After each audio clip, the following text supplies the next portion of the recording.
అడిగి తీసుకున్నట్టు వలన చివరికి తల్లిదండ్రుల దగ్గర కూడా విలువ ఉండదు.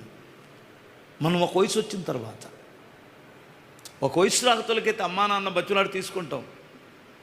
నాన్న నువ్వేమిచ్చావు, నాకేం పెట్టావు, నాకేమిచ్చావు, ఏమిచ్చేది ఏంట్రా బాబు? నీకు లైఫ్నిచ్చింది మీ నాన్న కదా, నీ జీవితాన్ని ఇచ్చింది తండ్రి కదా. ఆ తండ్రి కష్టార్జితాన్ని గతిపట్ట నువ్వు ఇంత ఎదిగావు.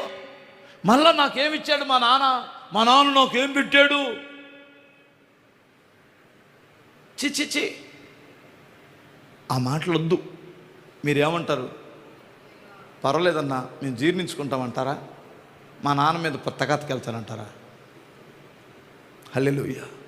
ఇప్పుడు మీ నాన్న ఏమిచ్చాడని నువ్వు నోటితో అంటే నీ కొడుకు రేపొద్దున ఏమిచ్చావని తంతాడు.